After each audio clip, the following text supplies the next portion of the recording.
Salut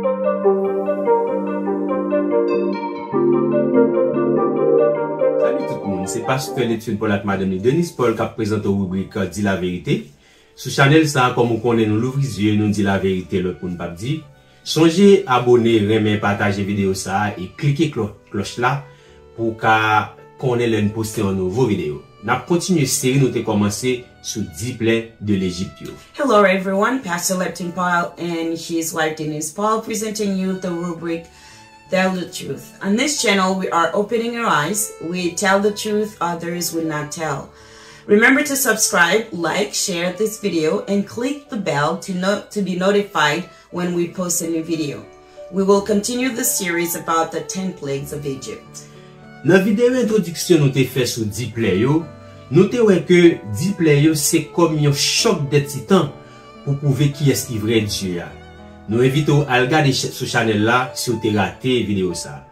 Dans la vidéo aujourd'hui, avant même que première plaie a frappé l'Égypte, bon Dieu t'a opéré un miracle qui a une importance capitale. Serpent t'a valé serpent. In the introduction video we made about the 10 plagues, we saw that the 10 plagues are like a clash of titans to prove who is the true God. We invite you to go back and watch the channel if you missed it. In this video, we will see before the first plague hit Egypt, God worked a miracle of capital importance. A serpent swallows serpents. Miracle ça, c'est comme un déjeuner avant dîner. C'est comme une mise en contexte, une introduction avant plein développement d'un sujet complexe. Avant première plaie à même frappé, bon Dieu pral dit avec les dieux serpents qui c'est un symbole emblématique dans le panthéon égyptien. This miracle is like a breakfast before dinner. It is like the introduction before the full development of a complex subject. Before the first plague even fell, God will deal with the serpent gods, which is an emblematic symbol in the Egyptian pantheon. La Bible dit, et n'a noté que première parole Pharaon prononcée l'adresse à Moïse et Aaron, c'est sous identité bon Dieu. Exode 5 verset 2 montre nous ça. Et la Bible dit, et Pharaon dit, qui est l'Éternel pour que j'écoute sa voix et laisse partir Israël? Je ne connais pas l'Éternel et je ne laisserai pas partir Israël. Donc pour Pharaon, bon Dieu, Moïse là, c'était comme n'importe l'autre divinité, n'importe l'autre idole. Parce que Pharaon te gen environ 2000 dieux la caille. Nous entendons quelques pharaons qui demandé qui est-ce qui l'Éternel là. Moi malheur, moi gros danger pour tout pharaon ça yo qui questionner l'identité l'Éternel et qui agir comme si pas un bon Dieu. Ou maintenant, ou connait qui est-ce qui l'Éternel là très bientôt parce que la vinn beau. The Bible says, and we will note that Pharaoh's first words when addressing Moses and Aaron are about God's identity. Exodus 5:2, and Pharaoh says, "Who is the Lord, that I should obey him and let Israel go? I do not know the Lord, and I will not let Israel go." For Pharaoh, Moses' God was like any other deity or idol, because Pharaoh had approximately 2,000 gods in his country. I heard some pharaohs asking, "Who is the Lord?" I see misfortune, great danger will fall to those pharaohs who are questioning the identity of the Lord and acting as if there is no God. We can expect to know who the Lord is very soon, because he will come for you. Premier miracle ça, pral bay pharaon, magicien yo, ak tout faux dieu égyptien yo, yon ti aperçu, yon avant-goût pour révéler l'identité du Dieu de la Bible. Exode 7 verset 10 à 12, la Bible dit, Aaron jeta son bâton devant Pharaon et devant ses serviteurs, et il devint un serpent. Alors Pharaon fit aussi venir les sages et les sorciers, et eux aussi, les magiciens d'Égypte, faisaient de même avec leur art et leur art secret. Car ils jetèrent chacun son bâton, et ils levaient des serpents. Mais le bâton d'Aaron engloutit leur bâton. Donc, événement ça paraît simple, mais il est plus compliqué que ça. li gen yon paquet de signification. Pour qui ça? Parce que pour ancien égyptien yo, yon serpent valon l'autre serpent te vle di en pile bagay sur le plan religieux.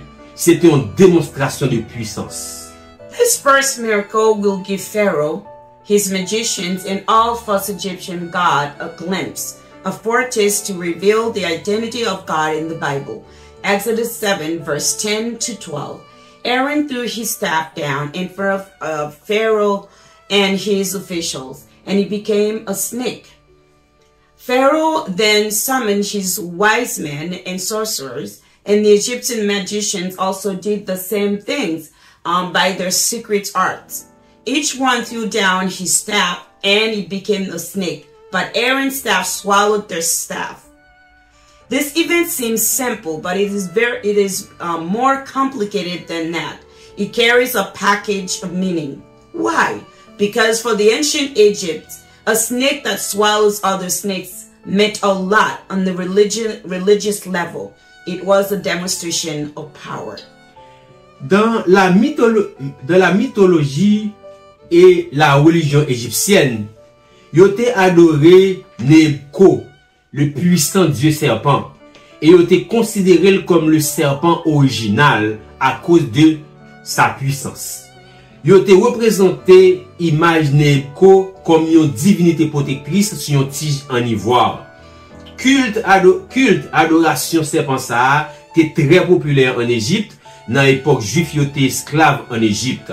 Selon une série de textes qui découvrit dans la mythologie égyptienne dans l'année 2100 avant époque noire, Nebko, le serpent égyptien, te valé 7 cobras. Ça qui bali un pouvoir absolu qui mettait au-dessus de tout dommage magie qu'a causé. In Egyptian mythology and religion, they worshipped Nehubka, the powerful serpent god, and they consider it as the original serpent. Because of that power, they represented the image of Nehubka as a protective deity on ivory stems. This snake worshipped was very popular in Egypt at the time the Jews were enslaved in Egypt.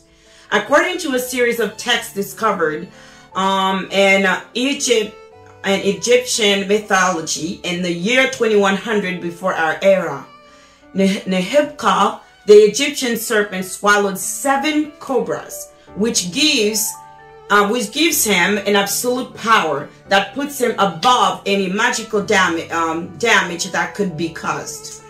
Conséquemment, lorsque serpent Moïse l'a valé serpent égyptien yo, nan non bon Dieu Israël là, c'est une démonstration de la suprématie du Dieu de Moïse, qui était une surprise sans pareil pour Égyptiens yo. Égyptiens yo te croient tout que Nebko c'est un Dieu invincible qui, après la mort dans l'au-delà, travaille pour réunir mort avec nam yo.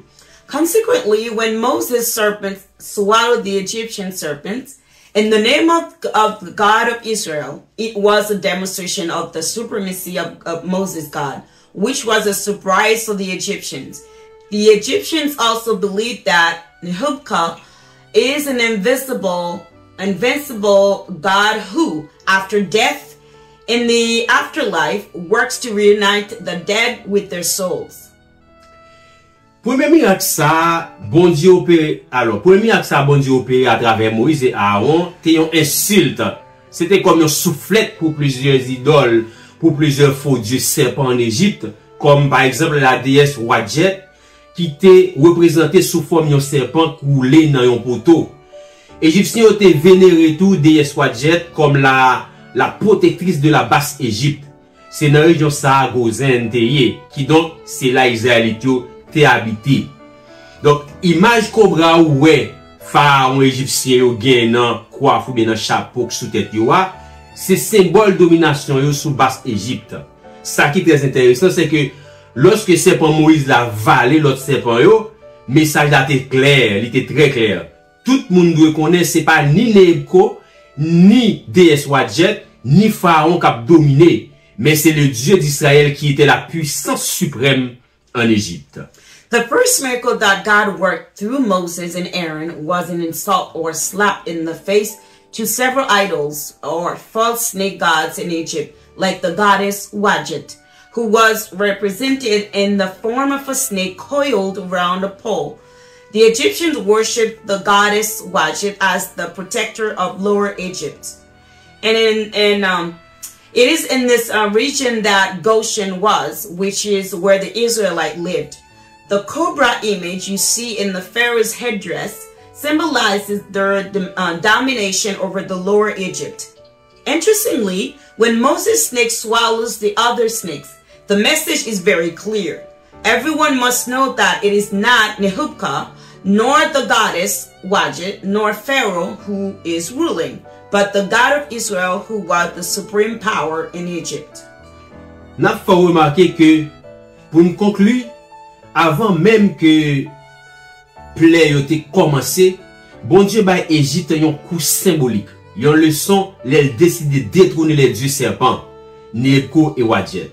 Bon Dieu fait miracle ça en premier, les pilonne Nehuphka et Wadjet, li voye yon message clair sans confusion ba Égyptien yo, pour montrer que pas gen l'autre Dieu que lui-même, l'Éternel des armées. We want to remind you that to conclude before the plagues even began, God gave Egypt a symbolic blow, a lesson when he decided to dethrone the serpent gods, Nehuphka and Wadjet. God made his miracle in the first place. He trembled Nehuphka and Wadjet. He sent a clear message without confusion to the Egyptian to show that there is no other God than himself, the eternal God.